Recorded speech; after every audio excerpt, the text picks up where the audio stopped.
الرحمن الرحيم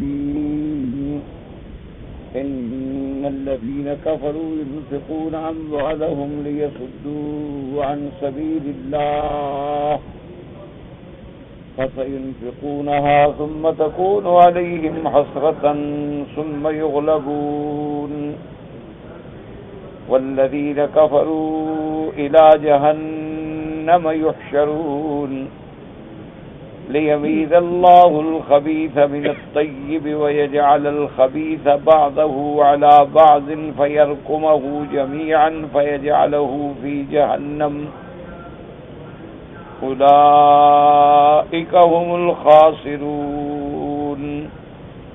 قال المؤلف والمفسر رحمه الله تعالى أدام النفع بعلومه وعلومكم في الدارين آمين إلى أن قال محمد بن إسحاق حدثني الزهري ومحمد بن يحيى بن حبان وعاصم بن عمر بن قتادة والحسين بن عبد الرحمن بن عمرو بن سعيد بن معاذ قالوا لما أصيبت قريش يوم بدر ورجع لهم إلى مكة ورجع أبو سفيان بعيره مشى عبد الله بن أبي ربيعة وإكرمة بن أبي جهل وصفوان بن أمية في رجال من قريش.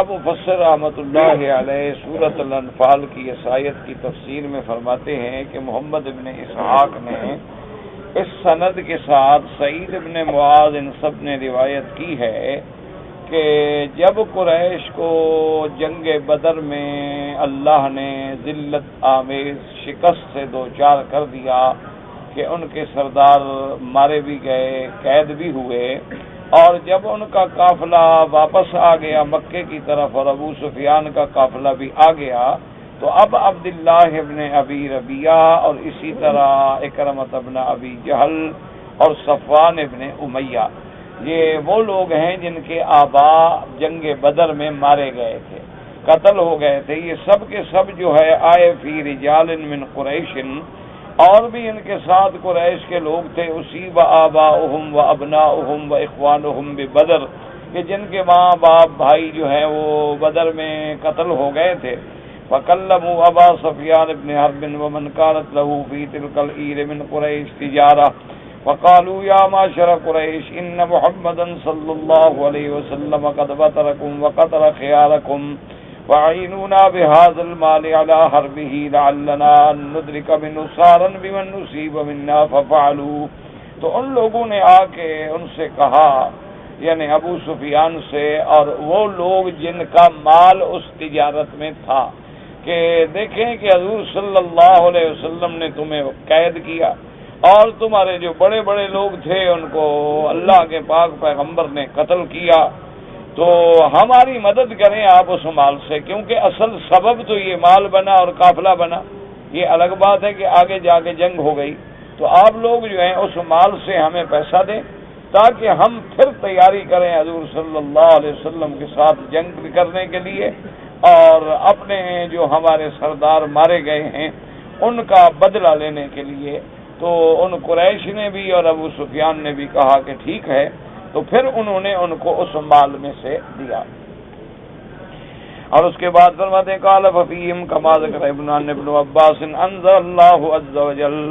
حضرت ابن عباس فرماتی ہیں کہ پھر انہی حالات میں یہ آیت مبارک نازل ہوئی. اللہ نے قرآن پاک نازل فرمایا کہ میرا مدنی صلی اللہ علیہ وسلم جو کافر لوگ مال خرچ کرتے ہیں تاکہ اللہ کے راستے سے روکا جائے، فَسَيُنْفِقُونَا، چلو کریں خرچ، ثُمَّ تَكُونُ عَلَيْهِمْ حَسْرَةً، پھر اس کے بعد یہ خرچ کرنا ان کے لیے ندامت ہوگا اور یہی مغلوب ہوں گے. وَالَّذِينَ كَفَرُوا إِلَى جَهَنَّمَ يُحْشَرُونَ، اور ان کافروں نے پھر جہنم کی طرف بھی تو آنا ہے. تو اس لیے یہ جتنا خرچ کر سکتے ہیں کر لیں، لیکن انجام کار یہ ہوگا کہ ان کو ہی ذلت اور رسوائی حاصل ہوگی اور یہی مغلوب ہوں گے، اور اللہ تبارک و تعالی اسلام کو ہر حال میں غالب فرمائیں گے.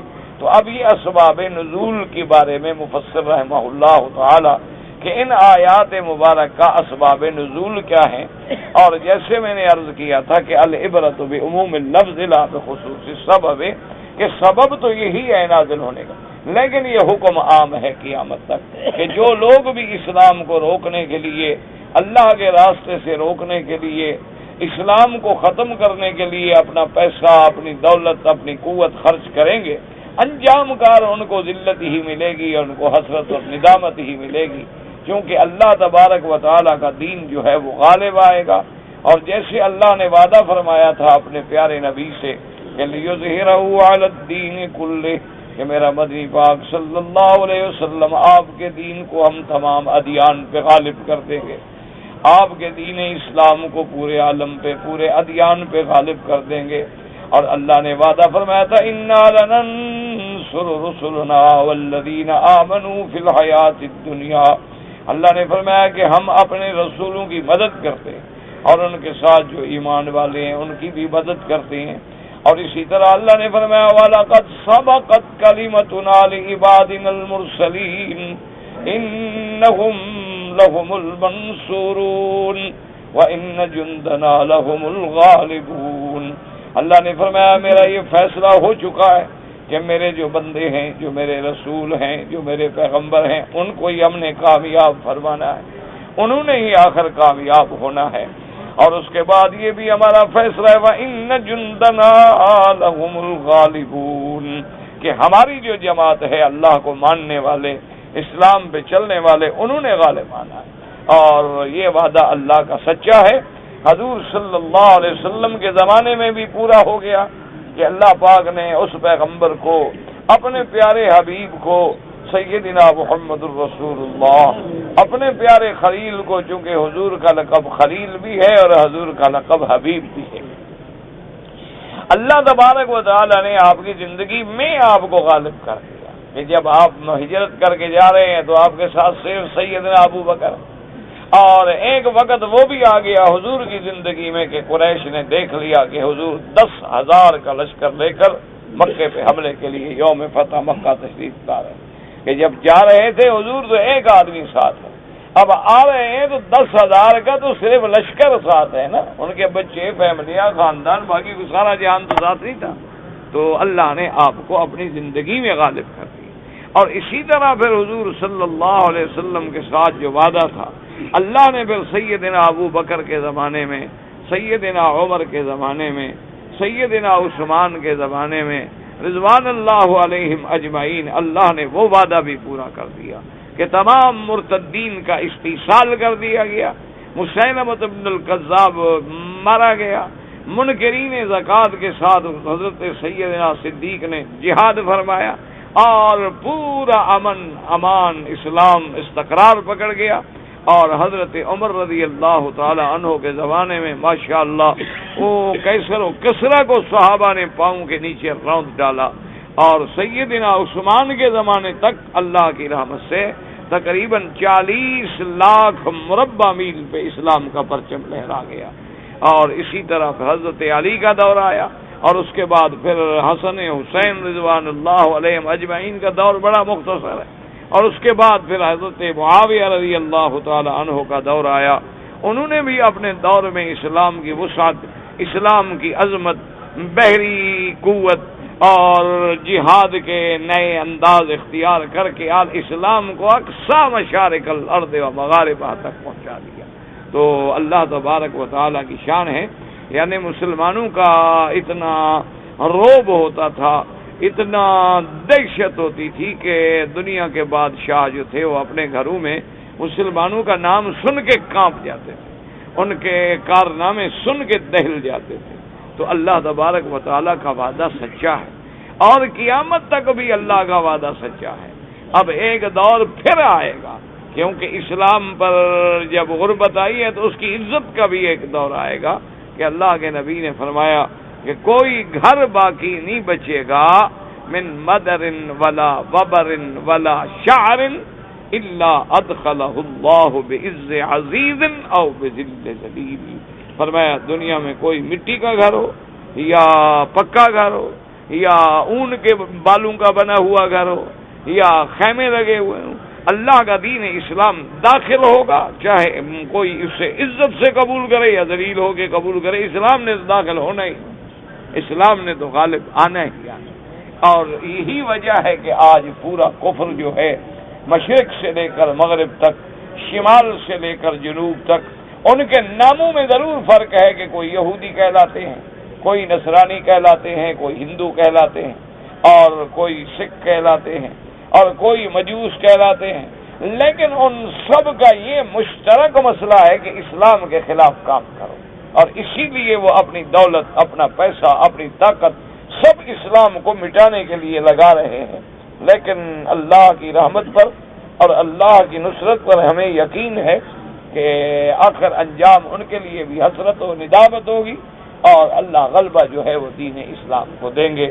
اللہ تبارک، یہ تو جو ہمیں جھٹکے لگ رہے ہیں ہمارے گناہوں کی وجہ سے ہیں، ہمارے اعمال سیئہ کی وجہ سے ہیں، کہ آج بھی ہم نے اپنے آپ کو صرف نام کا مسلمان تو بنا لیا لیکن کام کا مسلمان نہیں بنایا۔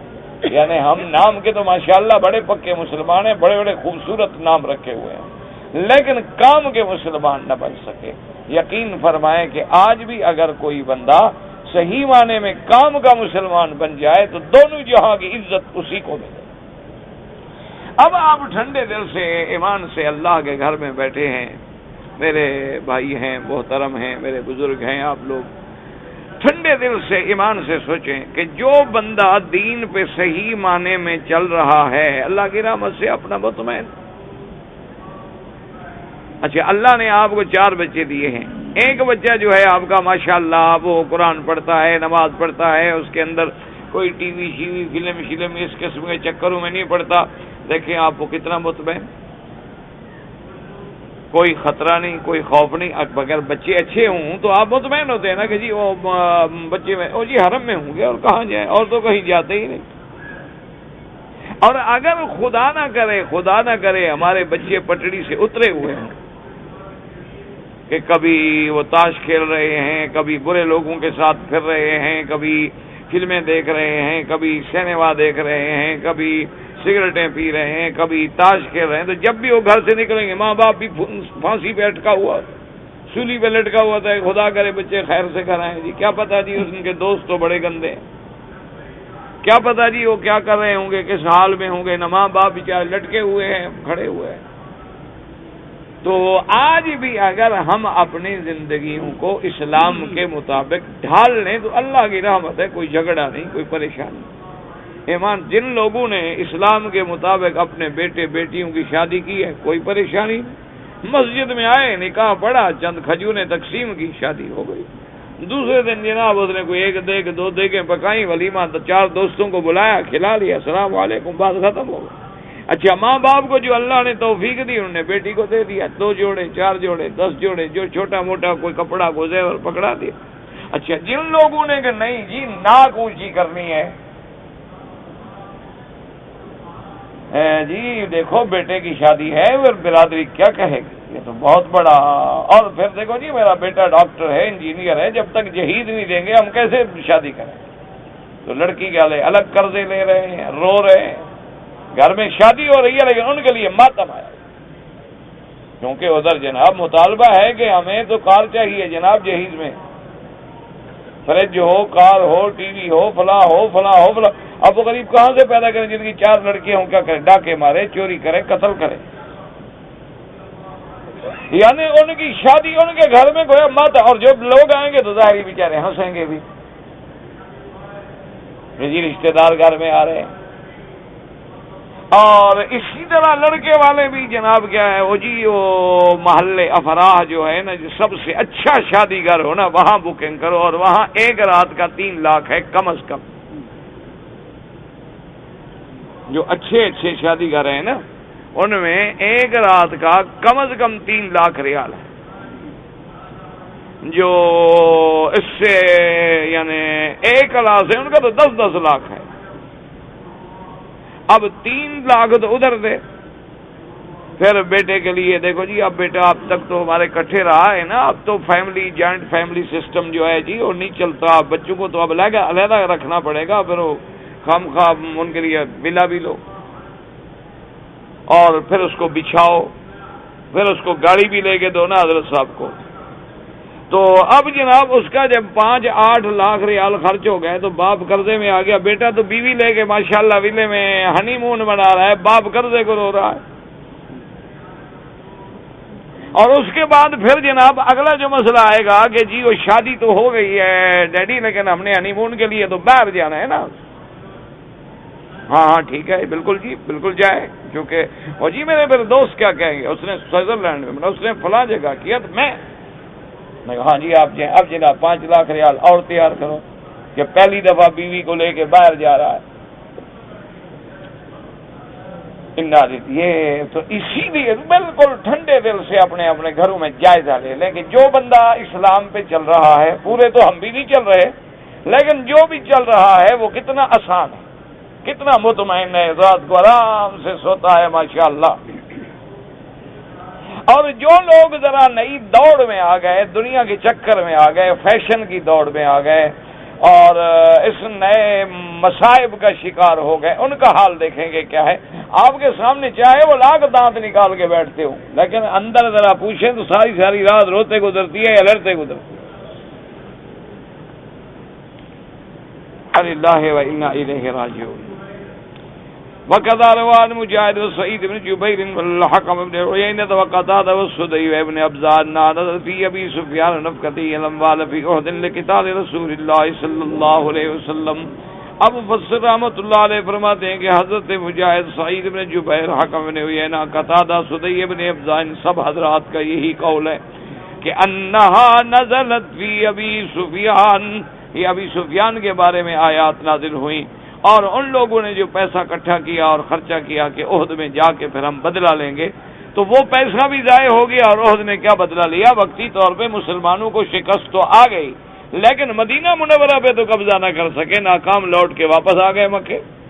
تو وہاں بھی کون سا، وہ تو اللہ پاک کی طرف سے امتحان تھا صحابہ کے لیے کہ وقتی طور پہ ان کے پاؤں اکھڑ گئے، وقتی طور پہ ان کو شکست بھی آ گئی، بڑے بڑے اجلہ صحابہ شہید بھی ہو گئے، لیکن کافر بھی تو کامیاب نہیں ہو سکے. ورنہ جب مکے سے چڑھائی کر کے مدینہ منورہ پہنچ جانا اور صحابہ کا شکست کھا جانا اور پھر ناکام لوٹ آنا، تو یہ اللہ تبارک و تعالیٰ کی حکمت ہے. وقال الزاق نذری آل بدر ولا تقطع كل تقدیر فهي عامۃ. حضرت ضحاک فرماتے ہیں کہ یہ آیت نازل ہوئی ہے کہ جو بدر والے مسئلے میں انہوں نے خرچ کیا تھا، 1000 کا لشکر لے کے گئے، ان پہ خرچ کیا، کھانا، ان کے سلاح، اسلحہ.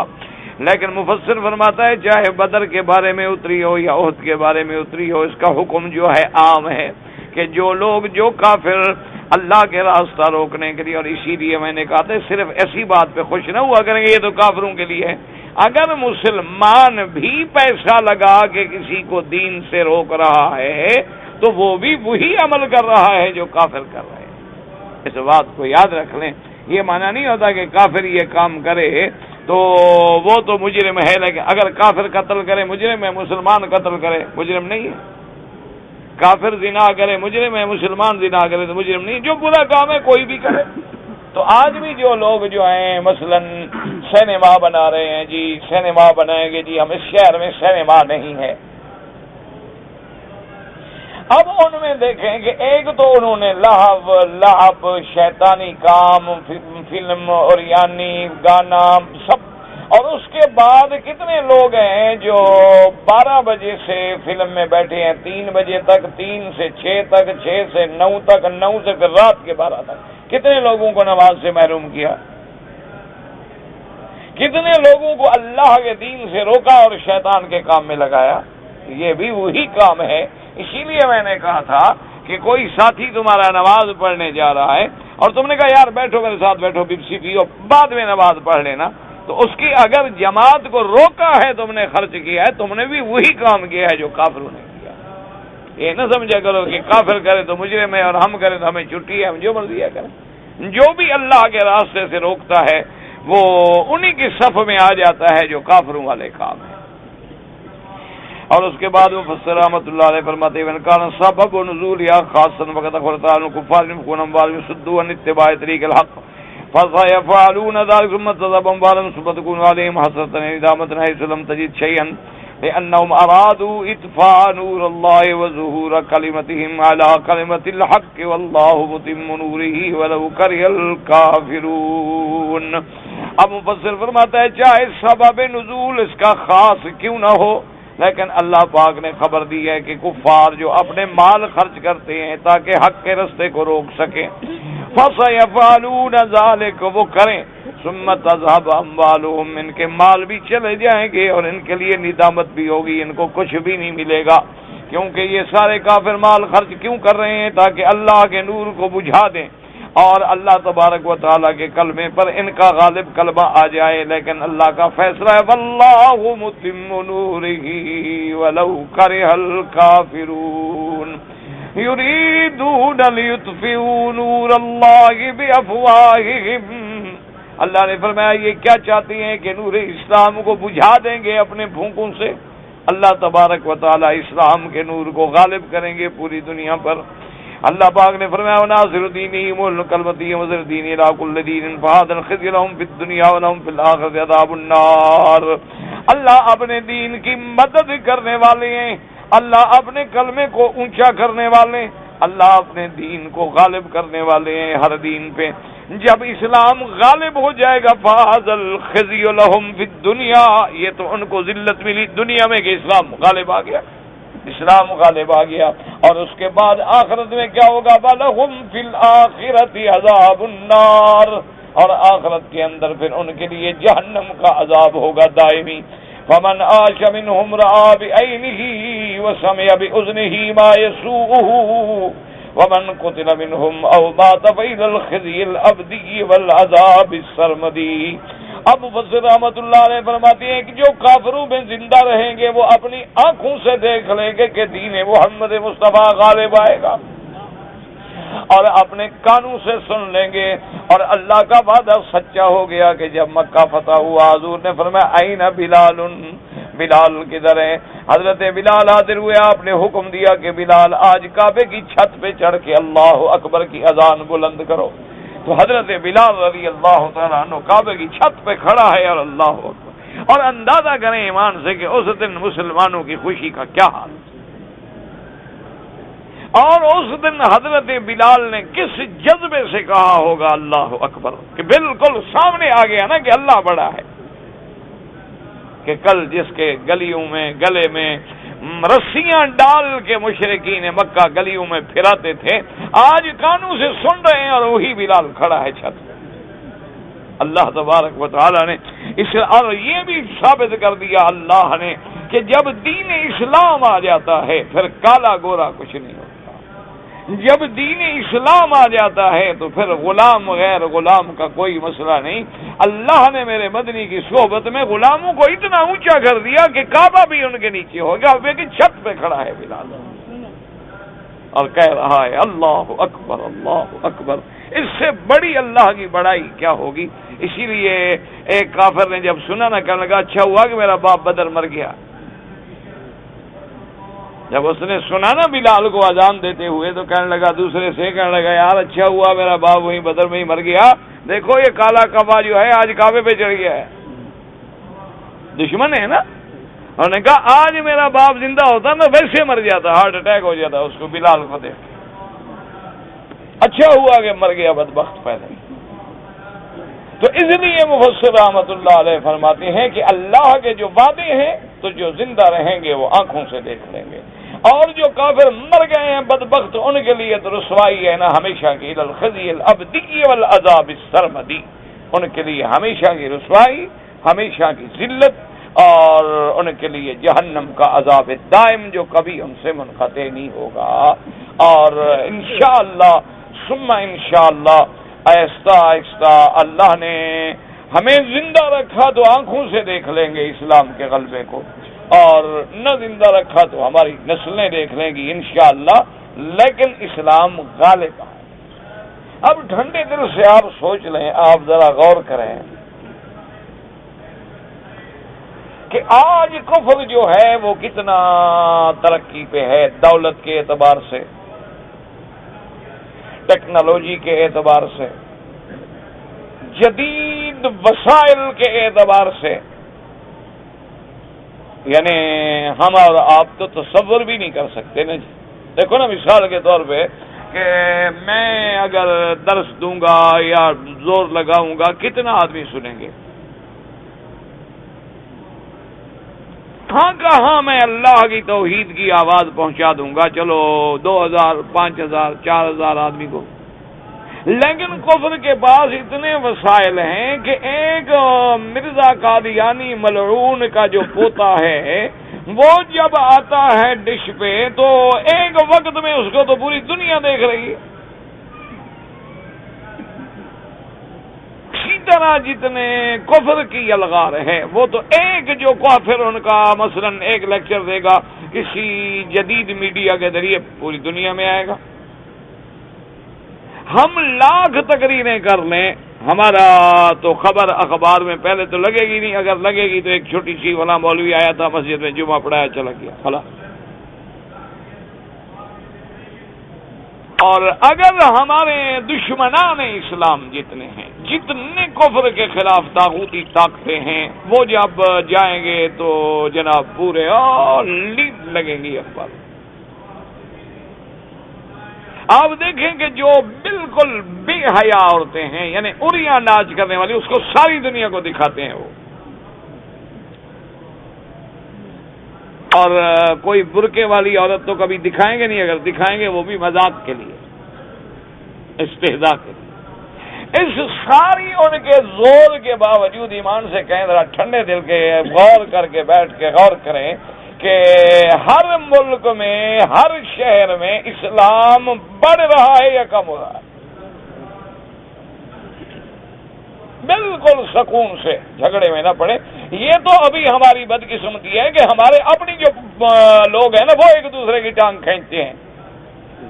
ہمارے لوگوں کا تو صرف یہی کام ہے نا کہ اپنے کی ٹانگ کھینچو، اعتراض کرو، یہ کرو وہ کرو، جو مرضی آئے اس کے خلاف محاذ بنا دو، وہ اس سے لڑو، وہ اس سے لڑو، مسجدوں میں لڑو، نماز پہ لڑو۔ یہ تو ہمارے لوگوں کا یہ حال ہے نا، بدقسمتی یہ ہے۔ اگر آج بھی مسلمان کی دینی جماعتیں اتحاد کر کے پورے عالم میں کام کریں، خدا جانتا ہے کفر سامنے ٹھہر نہیں سکتا۔ لیکن ہم نے تو ابھی اسی لڑائیوں سے ماشاءاللہ نہیں نکلے ہیں کہ یہ مسجد کس پارٹی کی ہے، یہ مسجد کس جماعت کی ہے، اور یہ جناب نماز میں ہاتھ کیسے باندھتا ہے۔ ہم تو ابھی اسی میں انا للہ و انا الیہ راجعون۔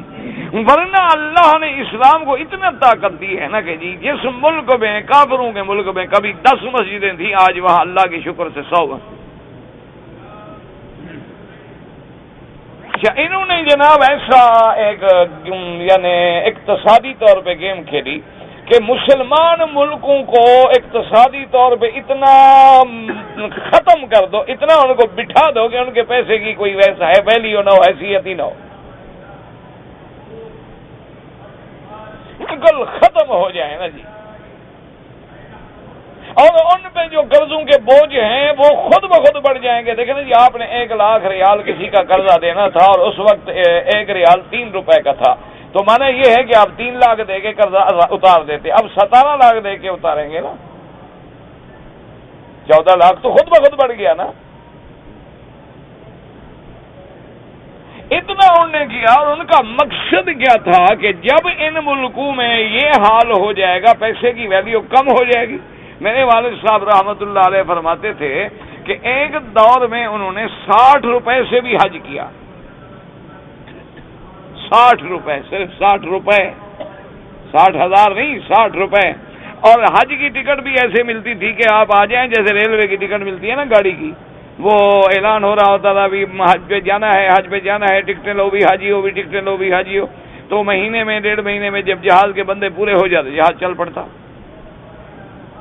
اور مہینہ مہینہ جہاز رہتا سمندر میں، 6 مہینے اور 7 مہینے لگتے تھے حج ادا کرنے کے لیے۔ اسی لیے رواج تھا نا کہ حاجی ملتے تھے رشتہ داروں کو، پتہ نہیں زندہ واپس آئیں گے یا نہیں آئیں گے۔ اس دور میں اب جناب ہو گیا ایک آدمی کا 95,000، 60 روپے اور 95,000 میں کوئی نسبت ہے؟ لیکن اللہ کا شکر دیکھیں، ان کافروں نے ایک گیم کھیلی تھی کہ حج میں جو اللہ اسلام کو عظمت دیتا ہے اور اللہ تبارک و تعالی کعبۃ اللہ کو، مدینۃ الرسول کو اور اس ملک کی حکومت اسلامی کو اتنی عزت دیتا ہے کہ 20 لاکھ 25 لاکھ آدمی ایک میدان میں کھڑا ہو، ایک امام کے پیچھے کھڑا ہو، تو ان اسلامی ملکوں کا بٹھا بٹھا دو کوئی حج پہ نہ آئے، اللہ کا بدلے ہر سال حاجی بڑھ جاتا ہے۔ اللہ کا شکر ہے، اللہ کا شکر ہے، اور دعا کریں کہ اللہ حرمین الشریفین کے امن کو، اس کی سلامتی کو، اور اللہ پاک اس کے استحکام کو قیامت تک قائم رکھے، اور جو مفتن لوگ ہیں نا، جو دین کے نام پہ، مذہب کے نام پہ فتنے کرتے ہیں، اللہ ان کے فتنوں سے اپنی قوت سے ان کو دفع کرے۔ اللہ تبارک و تعالی شرور سے، اشرار سے اور ان کے مکر سے، قید سے، ان کی سازشوں سے ہمیں محفوظ۔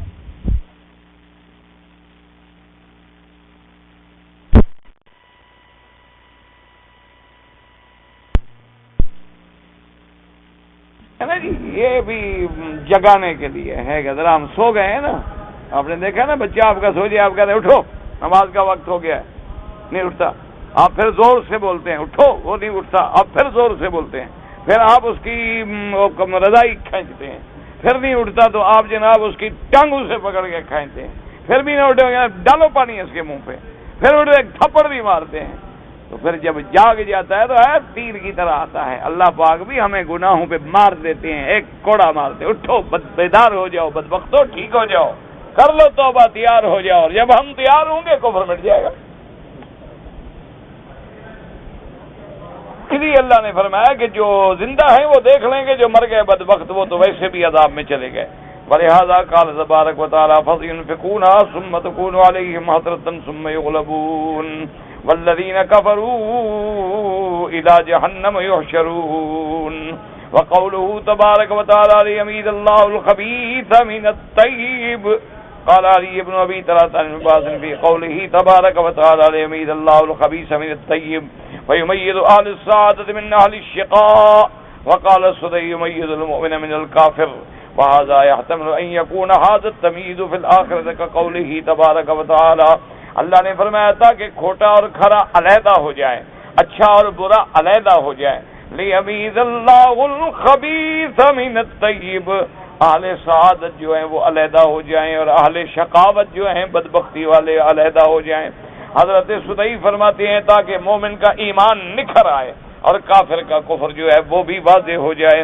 اور مفسر فرماتا ہے کہ ہو سکتا ہے کہ یہ تمییز جو ہے قیامت والے دن ہوگی، چونکہ اللہ تبارک و تعالی وہاں دو فرقے بن جائیں گے، اصحاب الیمین و اصحاب الشمال، فریق فی الجنت و فریق فی السعیر۔ اس لیے فرماتے ہیں ثم نقول للذین اشرکوا مکانکم انتم وشرکاؤکم فزیلنا بینہم، یعنی قیامت والے دن اللہ تبارک و تعالی یہ حکم فرمائیں گے، علیحدہ کر دیں گے۔ وَيَوْمَ تَقُومُ السَّاعَةُ يَوْمَئِذٍ يَتَفَرَّقُونَ، اور جب قیامت ہوگی تو علیحدہ علیحدہ ہو جائیں گے، اہل سعادت علیحدہ، اہل شقاء علیحدہ۔ وقال في الآية الأخرى يومئذ يصدعون، وقال تبارک و تعالی في الآية الأخرى وامتازوا اليوم أيها المجرمون۔ اللہ تبارک و تعالی قیامت میں مومنین سعداء الگ، اشقیاء کفار مجرمین کو جو ہے وہ الگ کر دیں گے۔ وَيَحْتَمِلُ أَن يَكُونَ هَذَا التَّمْيِيزُ فِي الدُّنْيَا بِمَا يَظْهَرُ مِنْ أَعْمَالِهِمْ لِلْمُؤْمِنِينَ وَتَكُونُ اللَّامُ مُعَلَّلَةٌ لِمَا جَعَلَ اللَّهُ لِلْكَافِرِينَ مِنْ مَالٍ يُنْفِقُونَهُ فِي الصَّدِّ عَنْ سَبِيلِ اللَّهِ أَيْ إِنَّمَا أَقْدَرْنَاهُمْ عَلَى ذَلِكَ لِيَمِيزَ اللَّهُ الْخَبِيثَ مِنَ الطَّيِّبِ أي من يطيعه بقتال أعدائه الكافرين ويعصيه بالنقول عن ذلك كقوله تبارك وتعالى۔ اور مفسر فرماتے ہیں دوسرا قول یہ ہے کہ اللہ دنیا میں بھی علیحدہ علیحدہ کر دیں گے، کیوں؟ پتہ لگ جائے کہ مومنین کے اعمال کیا ہیں اور کافرین کے اعمال کیا ہیں۔ تو مفسر فرماتا ہے کہ جو لام لیمیز اللہ الخبیث من الطیب، تو کہیں گے کہ لام تعلیل کے لیے ہے۔ اللہ فرماتے ہیں ہم ان کو طاقت بھی نہ دیتے خرچ کرنے کی، لیکن ہم نے ان کو طاقت دی کہ خرچ کریں، واضح ہو جائے کہ اسلام کے لیے کون لگاتا ہے اور کفر کے لیے کون لگاتا ہے، اللہ کی اطاعت میں، اللہ کی فرما برداری میں کون خرچ کرتا ہے اور نافرمانی میں کون خرچ کرتا ہے۔ جیسے فرمایا وَمَا أَصَابَكُمْ يوم التقى الجمعان فبإذن الله وليعلم المؤمنين وليعلم الذين نافقوا وقيل لهم تعالوا قاتلوا في سبيل الله أو ادفعوا قالوا لو نعلم قتالا لاتبعناكم. اللہ نے فرمایا کہ جو کچھ تمہارا جو کافروں اور تمہاری ٹکر والے دن ہوا یعنی احد، یہ سب اللہ کا ارادہ ہے، اللہ کا حکم ہے. وَلِيَعْلَمَ الْمُؤْمِنِينَ وَلِيَعْلَمَ الَّذِينَ نَافَقُوا، تاکہ مومن بھی کھڑے نکل آئیں اور منافق. اللہ تو جانتے ہیں لیکن لوگوں پہ ظاہر ہو جائے. اللہ کے آگے تو کچھ چھپا ہوا نہیں. اللہ تو جانتے ہیں کہ کون مومن ہے اور کون منافق ہے. اللہ تبارک و تعالیٰ کا علم جو ہے وہ کامل ہے. وہ عالم ما کان وما یکون وما هو کائن الى یوم القیامہ لا یخفی علی اللہ شیء فی الارض ولا فی السماء. اللہ کی ذات پر تو کوئی چیز آسمانوں میں یا زمینوں میں چھپی ہوئی نہیں ہوتی. اس لیے جب ان کو پکارا گیا قیل لهم تعالوا قاتلوا فی سبیل اللہ او ادفعوا قالوا لو نعلم قتالا لاتبعناکم. اللہ نے فرمایا کہ جب مدینے والے دن، احد والے دن، اللہ کے حکم سے، اللہ کے نبی کے حکم سے منافقوں کو کہا گیا کہ آؤ چلو کافروں سے لڑیں.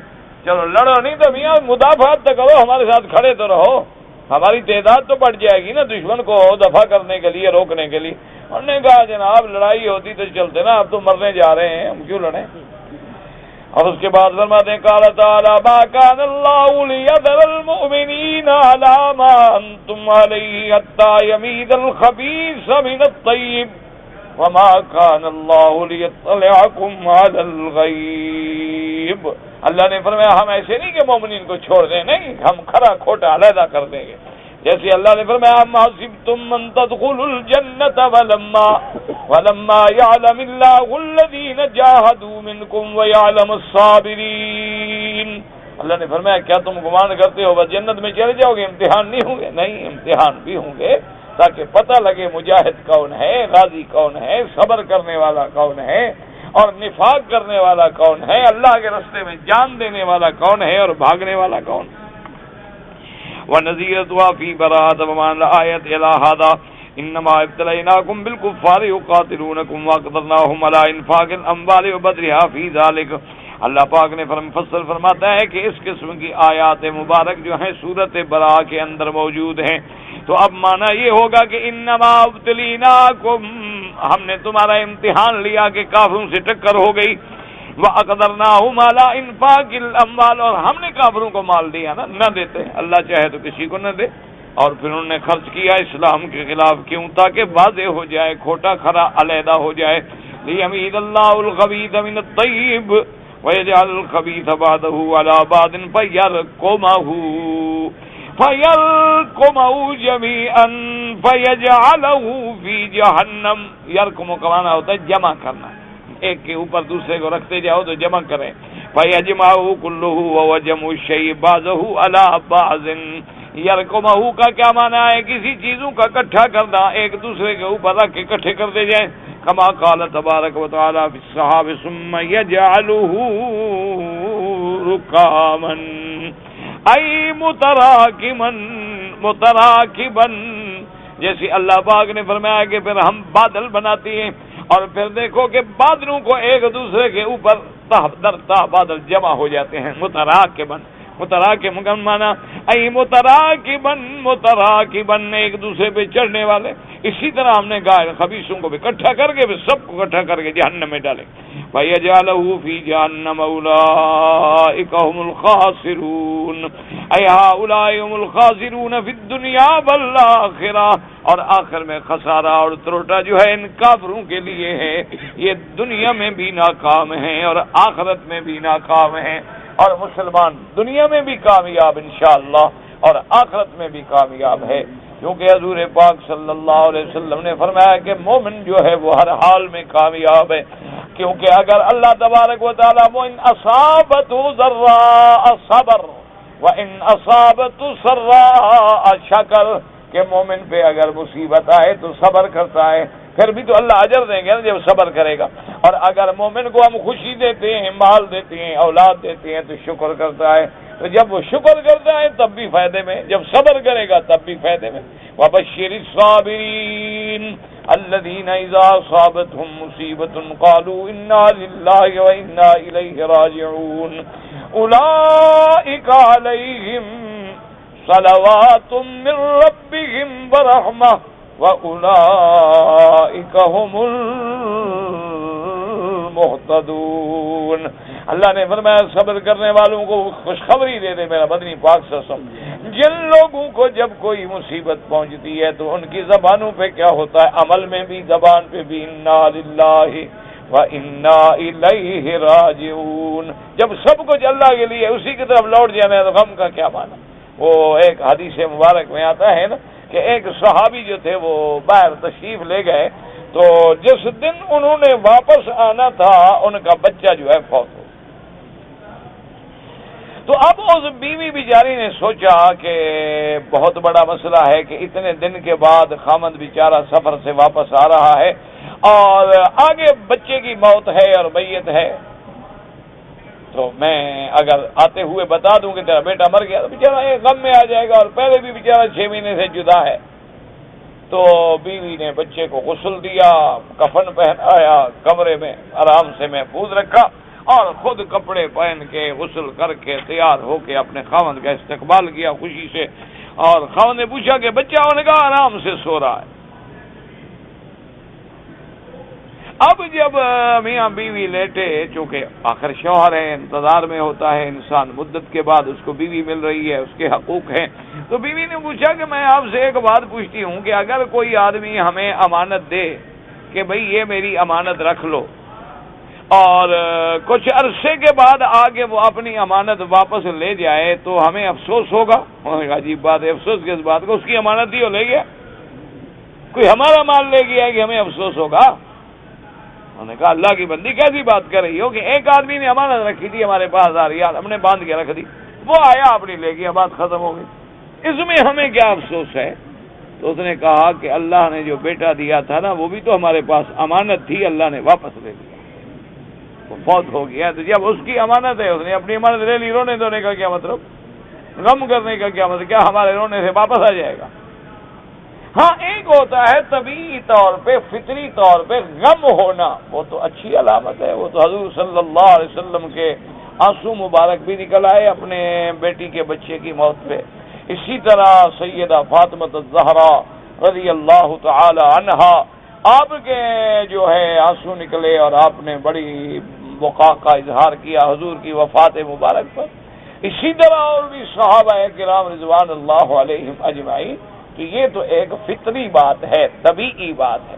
ایک ہے کہ بلا وجہ ہم ایسا واویلا کریں کہ ہائے میرا بچہ کیوں مر گیا اور میرے بچے کو کیوں لے لیا اور دنیا میں مخلوق ختم ہو گئی تھی، اور یہ نعوذ باللہ یہ تو اللہ کی تقدیر کے خلاف بات ہے۔ اللہ تبارک و تعالی نے مومن کے لیے دونوں راستے کھلے رکھے ہیں کہ مومن صبر کرے تو اجر پائے اور شکر کرے تو اجر پائے۔ واللہ تعالی اعلم وعلمہ اتم۔ جی کہ میں 20 سال سے میری شادی ہوئی ہے اور میں اب مکہ مکرمہ میں عرصہ 10-11 سال سے رہتا ہوں۔ میری بیوی میری والدہ کو مارتی ہے، لڑتی ہے، جب میں گھر جاتا ہوں تو معمولی بات پہ وہ لڑ کے اپنے ماں باپ کے پاس چلی جاتی ہے۔ میرے بچے بھی ہیں، بچیاں بھی ہیں، اور بچیاں شادی شدہ ہیں، میں بہت پریشان ہوں، کیا کروں؟ میرے بھائی گزارش یہ ہے کہ سب سے پہلی بات تو یہ ہے کہ تم صبر کرو۔ اگر اپنی بیوی کو طلاق دو گے تو پورا تیرا خاندان جو ہے وہ اجڑ جائے گا، بچیوں کے دل میں الگ تباہی ہوگی، اولاد کے دل میں اگر تباہی ہوگی، کوئی بچیاں ماں کو حق بجانب سمجھیں گی، کوئی بچیاں باپ کو حق بجانب سمجھیں گی، تو ایک ایسی نفرت اور ایسی آگ گھر میں بن جائے گی جو اب پریشان ہو، یہ پریشانی معمولی ایسے بھی بڑھ جائے گا معاملہ۔ اور دوسری بات یہ ہے کہ اگر بیوی تمہاری اپنے ملک میں ہے اور تم 10 سال سے مکہ شریف میں ہو ماشاءاللہ، تو بیوی لڑے نا تو کیا کرے نا، آخر اس کے جذبات کا حل کیا ہے؟ تو آپ مہربانی کر کے صبر کریں اور بیوی کو الگ رکھیں. اگر آپ کی والدہ کی گستاخی کرتی ہے والدہ کا احترام کریں، والدہ کو الگ مکان میں رکھیں، ان کی خدمت کے لیے نکرانی رکھ لیں. آپ خود خدمت کریں، تمہاری ماں ہے، اس کو بھی راضی رکھیں تاکہ تمہاری بیوی یہ جرت نہ کر سکے. لیکن ایسے چھوٹے موٹے جھگڑوں پہ طلاق نہ دیں، ورنہ تمہارا بچے ہیں، بچیاں ہیں، پھر وہ شادی شدہ ہیں. اپنے آباد گھر کو نہ اجاڑیں، صبر سے کام لیں. اللہ تبارک و تعالی صبر کا بڑا پھل عطا فرماتا.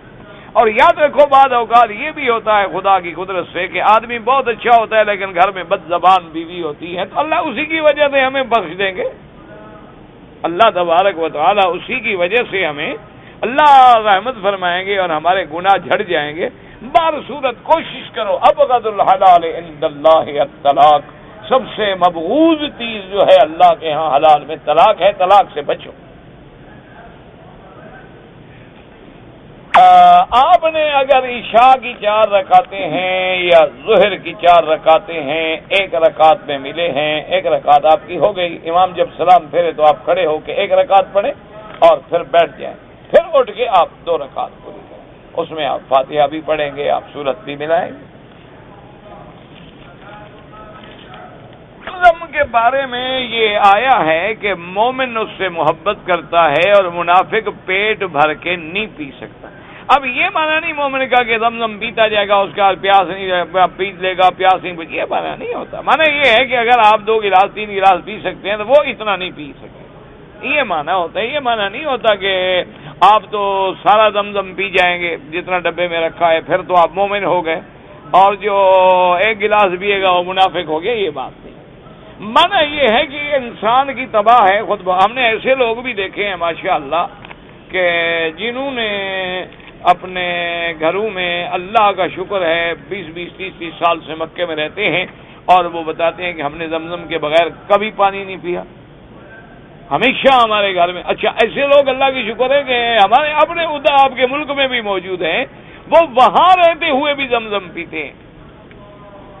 یہاں زمزم پینا تو چلو کوئی بہادری نہیں نا، لیکن آپ کے ملک میں زمزم پینا تو بڑا مسئلہ ہے نا. لیکن جناب ماشاءاللہ وہ اپنے پورے سال کا سٹاک جو ہے نا جی، انہوں نے ایک اندازہ لگایا ہوا ہے کہ بھی ہمارے گھر میں ہر وقت زمزم چلے گا روز، تو کتنا گلاس چلے گا اور کتنا جیلون ہوگا اور سال میں کتنے جیلون ہوں گے. تو انہوں نے اپنا ایسا انتظام کر لیا ہے ماشاءاللہ کہ رمضان میں آئیں گے، حج میں آئیں گے، عمرے میں آئیں گے، دوست آئیں گے، ایک ہی فرمائش ہے 4 ڈبے زمزم لے آنا، 2 ڈبے زمزم لے آنا. ان کی ہر وقت ایک لائن چل رہی ہے زمزم، وہاں بھی زمزم پیے. ابھی پچھلے سال میں ایک دوست کے گھر میں تھا تو انہوں نے ماشاءاللہ، تو میں گیا تو پانی جب لایا پلانے کے لیے تو میں نے کہا یار یہ تو زمزم ہے. تو کہتے ہیں ہاں جی الحمدللہ میں تو یہاں بھی زمزم پیتا ہوں.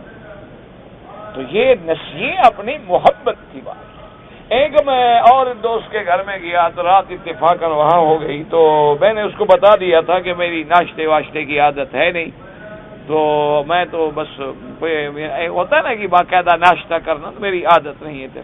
میں نے کہا بھی مجھے ناشتے کا کوئی شوق نہیں، تو میں نماز پڑھ کے جتنا اللہ توفیق دے گا کچھ پڑھنے کی تو پڑھ لوں گا، پھر میں سو جاؤں گا، تو اس لیے میرے ناشتے کا کوئی فکر نہ کرنا. اس نے کہا کہ ٹھیک ہے جی جیسے آپ کا منشا ہوگا، ہم تو حاضر ہیں بس. تو اب جناب میں جو نماز پڑھ کے فارغ ہوا نا تو زمزم کا گلاس اور اجوا کھجور پلیٹ میں رکھے. میں نے کہا یار یہ ناشتہ تو ہم مکے میں بھی نہیں کرتے، تمہاری مہربانی ہے کہ تم نے یہ تو میں نہیں چھوڑتا، یہ تو میں کروں گا. تو اس نے کہا کہ جی الحمدللہ ہمارے گھر میں سارا سال یہی ناشتہ چلتا ہے، صبح نماز کے بعد سب سے پہلے کھجور اجوا اور زمزم. تو یہ اللہ کی توفیق ہے. تو مومن کو محبت ہوتی ہے، منافق کو ضرورت ہی نہیں ہوتی. اچھا ایسے گھر میں نے خود دیکھے ہیں مکے میں، ہمیں ایک بلڈنگ میں رہتے تھے، ہم بھی کرایہ دار وہ بھی کرایہ دار، تو وہ زمزم پیتے ہی نہیں. باقاعدہ گاڑی والے جو آتے ہیں نا پانی لے کے اپنا منرل واٹر، وہ جیلون بھر. میں کیا وہ جی کہتے ہیں کہ زمزم پینے سے یہ ہو جاتا ہے اور وہ ہو جاتا ہے. نہیں، مکے میں رہ رہا ہے اور وہاں وہ منرل واٹر باقاعدہ جائیں گے اسٹیشن سے یا گاڑیاں آتی ہیں ان کے وہیں 10-15-20 جیلن جو ہے وہ بھر کے لے جائیں گی، زمزم نہیں پی. کبھی آئے حرم میں 1 آدھا گلاس پی لیا. تو یہ ایک مقصد ہے، باقی اللہ کے ہاتھ میں ہے، دلوں کے راز تو اللہ جانتا ہے۔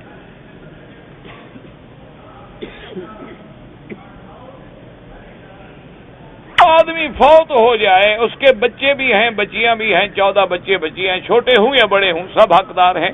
اگر بیوی ہے تو اس کا 8واں حصہ ہوگا، لڑکوں کے 2 حصے اور لڑکی کا آدھا۔ باقی بہتر یہ ہوتا ہے کہ میراث کے معاملے میں آپ جس علاقے میں رہتے ہیں وہاں کے مقامی علماء کی خدمت میں جا کر باقاعدہ لکھیں کہ فلاں شخص مر گیا، اپنے پیچھے ورثاء میں چھوڑ گیا 1 بیوی، اتنی بچیاں، اتنے بچے، ماں باپ بھائی بہن سب لکھیں۔ پھر ان سے کہیں کہ جناب مہربانی فرما کے ہمیں ورثہ تقسیم کرنے کے سہم بنا دو، تو وہ سارا بنا کے آپ کو دے دیں گے، سب کو حصہ ملے گا انشاءاللہ۔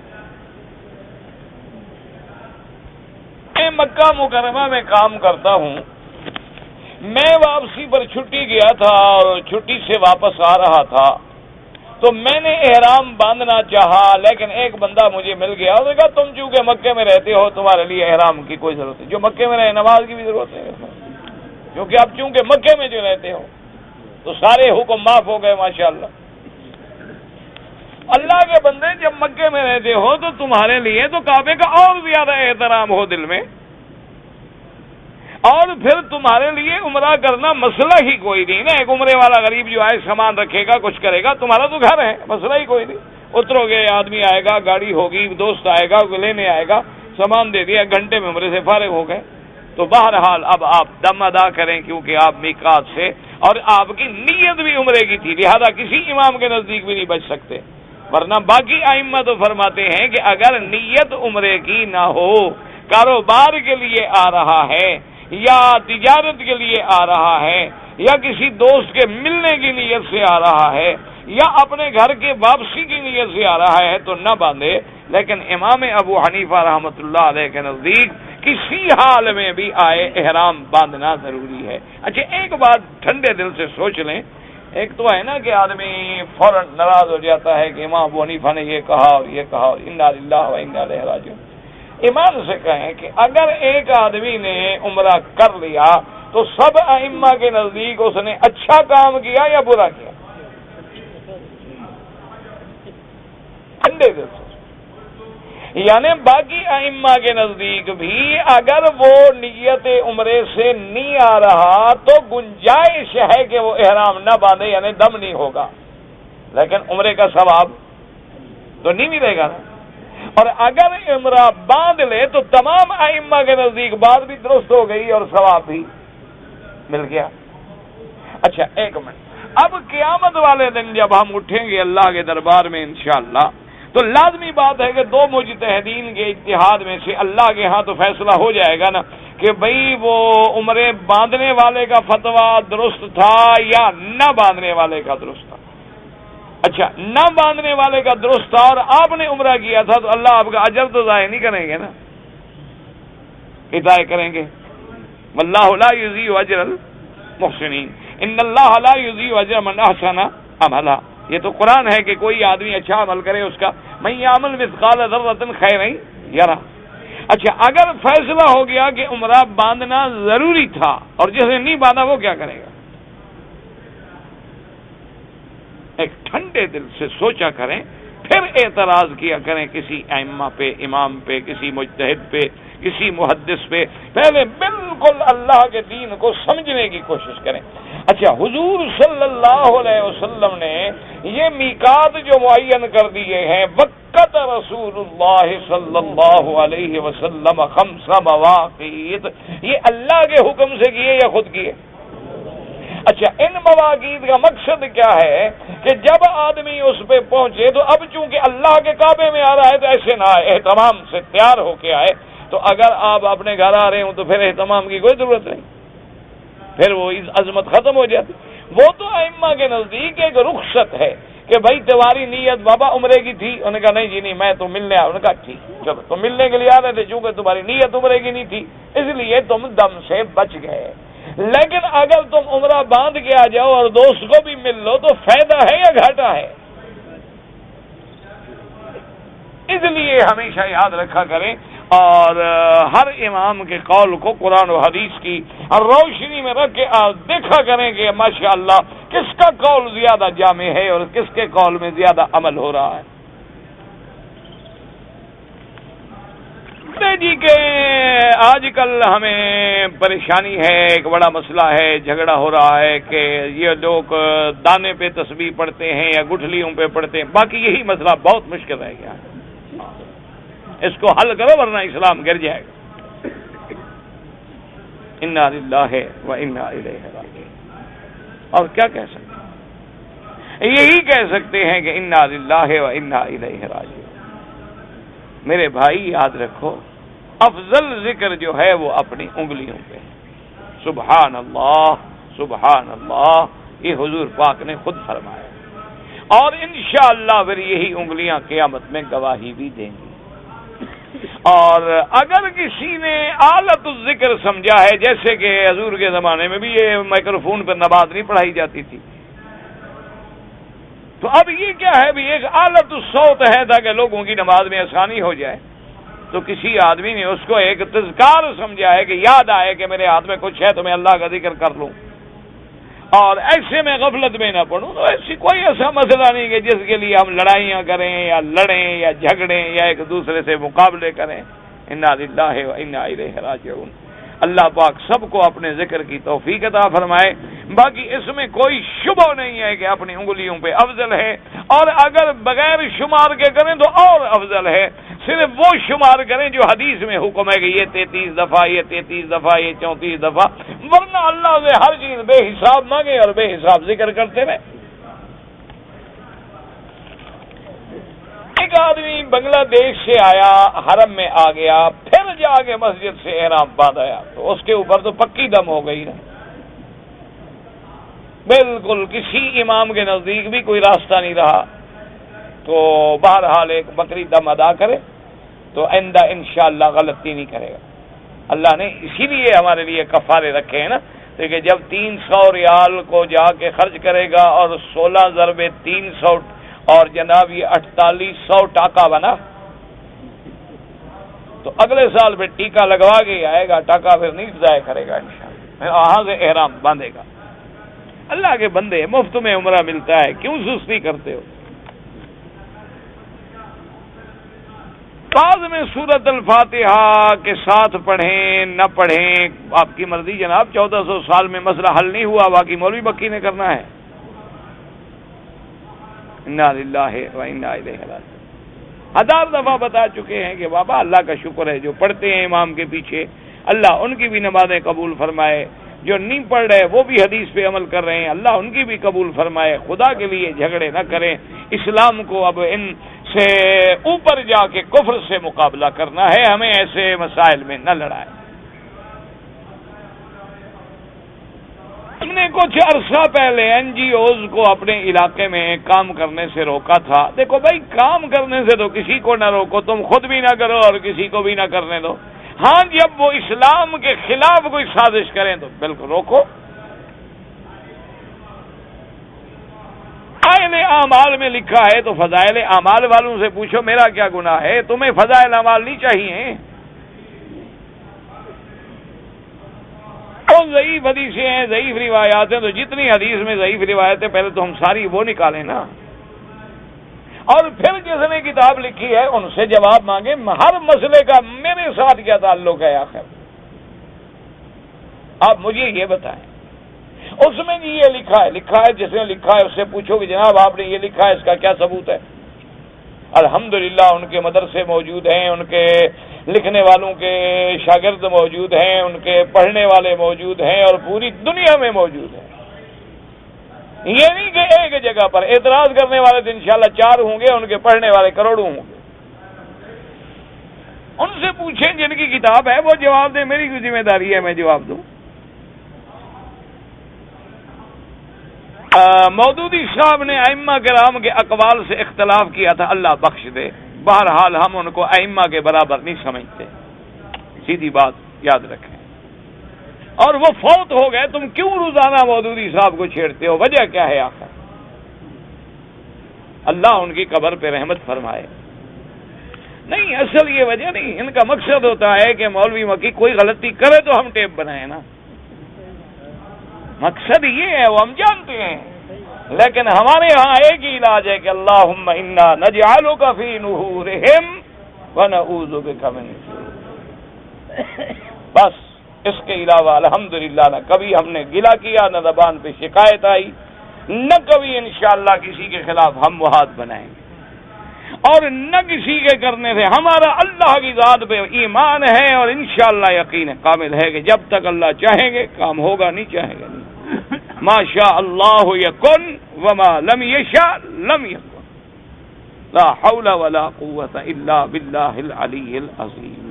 ورنہ بتاؤ مودی صاحب کا میرے ساتھ کیا تعلق ہے؟ ایمان سے آپ بتائیں، کوئی دین کا مسئلہ ہے، ابن کثیر میں کوئی مسئلہ اٹکا ہوا ہے کہ میں جواب دوں؟ آپ وہ مسئلہ پوچھیں جو میرے سبق سے تعلق رکھتا، آپ وہ مسئلہ پوچھیں کہ آپ نے عمرہ کیا، غلطی کی، نماز پڑھی، غلطی کی، حج میں کوئی غلطی ہو گئی، کوئی آپ کو دین کی بات سمجھنی ہے۔ یہ تو نہیں نا کہ بلا وجہ ایک چیز کو خام خواہ 3 دن سے ایک بات پوچھی جائے، اور میں پھر کہتے ہیں دیکھو جی مولوی مکی صاحب ناراض ہو جاتے، مجھے بتاؤ میں کیا کروں آخر؟ سورت پڑھتے ہوئے اگر مجھ سے کوئی غلطی ہو جائے، ایسی غلطی قرآن میں ہو کہ معنی ہی بدل جائے، ورنہ نماز ہو جائے گی۔ مجھے نماز میں اور طواف میں بڑے برے برے خیال آتے ہیں، کوئی بات نہیں، جب اللہ نے معاف کر دیے ہیں تو ڈرنے کی کیا ضرورت ہے؟ اور یہ برے خیال میرا بھائی اسی کو آتے ہیں جو دین والا ہے انشاءاللہ۔ جو دین والا ہوگا نہیں تو شیطان کیوں دشمنی کرے گا؟ دیکھو نا جی، ہمیشہ جس درخت پہ پھل لگے ہوں بچے اسی کو پتھر مارتے ہیں، یا کبھی آپ نے ٹنڈ منڈ درخت کو بھی مارتا دیکھا ہے؟ یہ مجھے کیوں مارتے ہیں پتھر؟ بلا کیا تکلیف ہے، میں نے ان کی چوری کی ہے؟ مجھے بتائیں آپ آخر میرے ساتھ رنج کی وجہ کیا ہے؟ میرا کوئی ذاتی جھگڑا ہے، زر زمین جائیداد کیا ہے؟ لیکن حسد ہے، اس کا کوئی علاج ہے نہیں۔